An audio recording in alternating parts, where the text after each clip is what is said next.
guys, selamat datang di Tiduran Teman Diskusi Ringan Malam-malam. Oke, ini kalian udah nemuin posisi rebahan yang paling enak belum? Sudah dong. Oke, kalau gitu kita langsung ke ritualnya aja nggak sih?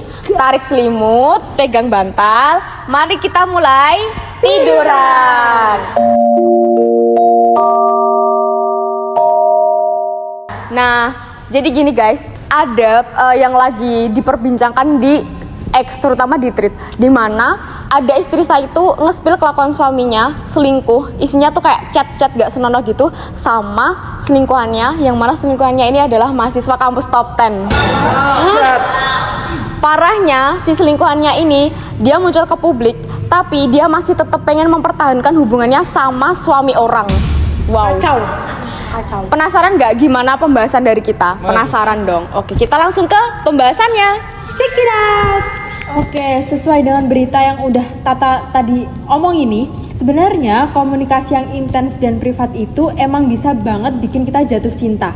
Apalagi kalau ngobrolnya itu udah sering curhat masalah personal dan terjadi secara terus-menerus.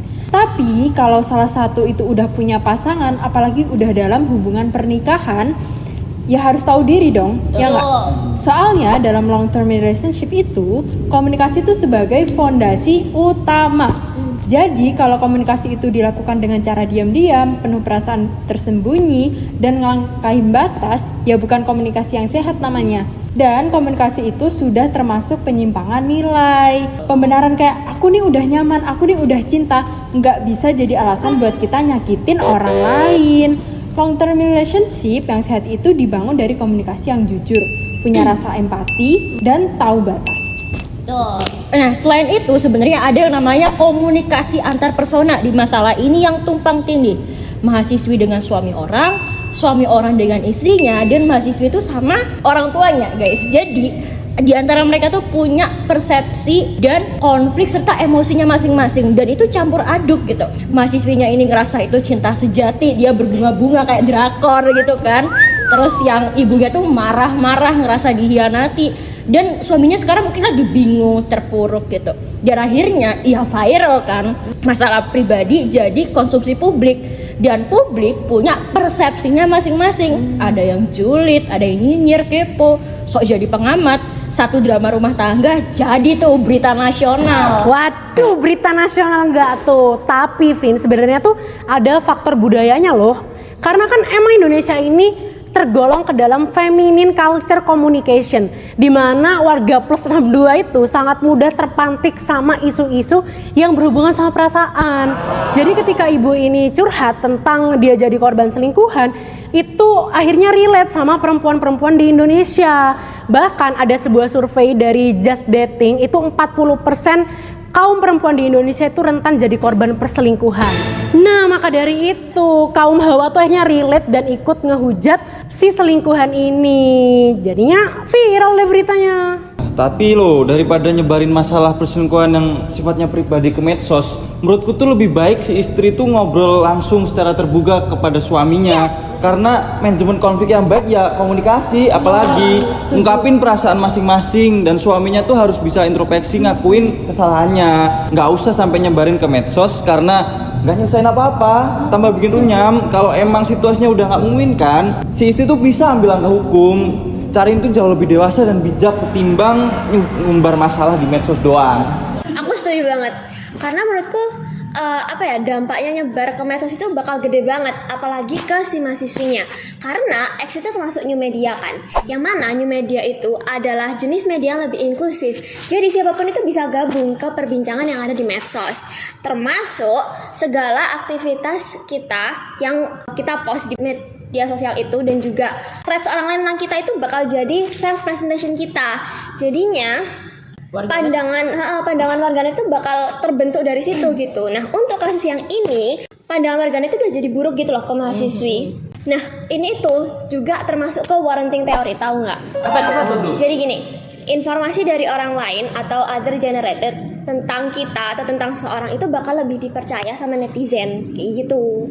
Tapi kalian percaya nggak sih guys kalau identitas seseorang itu sebenarnya dibentuk dari tempat dimana dia berasal, kayak dari suku, agama, institusi, atau ya pokoknya dari lingkungan sekitar dia. Ini prinsipnya dari budaya kolektivistik. Nah, ketika si mahasiswi ini tuh muncul ke publik, nah dia kan pasti bakal jadi omongan publik. Nah, ketika dia jadi omongan publik, netizen ini bakal mencari-cari keluarganya tuh siapa, terus institusinya dari mana, dan track record dia tuh gimana sehari-harinya.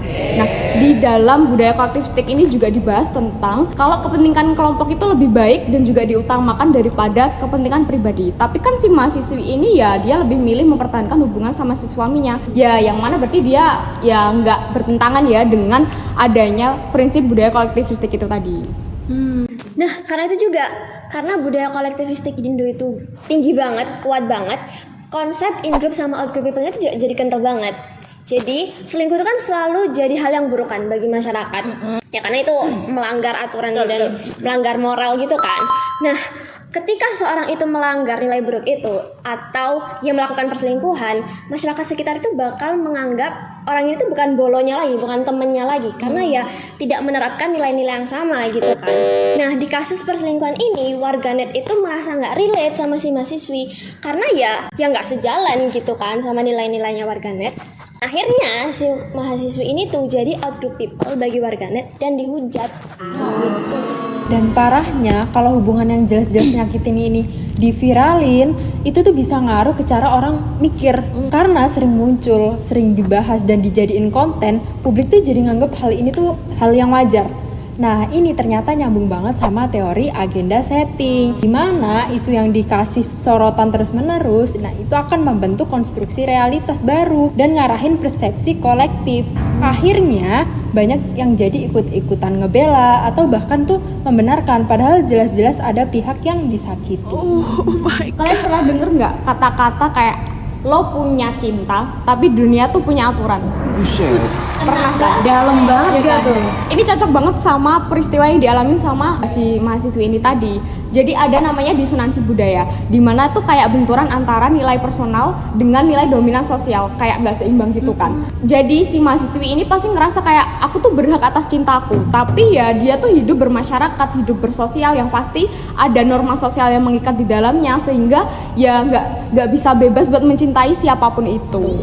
Benar banget, aku sepakat sih. Karena kalau menurutku si mahasiswa ini modal nekat, dia membela dirinya sendiri atas nama cinta, tapi dia lupa bro, dia tinggal di Indonesia yang punya konteks sosial budaya yang relatif konservatif, religius, dan sensitif sama isu-isu yang gak bermoral seperti perselingkuhan. Nah, kalau menurutku sih dia itu kayak gak bisa baca konteks sosial budaya gitu loh. Dia anggap dengan dia membela diri atas nama cinta ya dia bakal diterima, padahal bener kata Tata, dunia punya aturan. Jadi pesan yang bisa diambil, kita tuh gak boleh asal nyeplos, tapi kita harus tetap berpaku dan memperhatikan konteks sosial budaya di mana kita berada.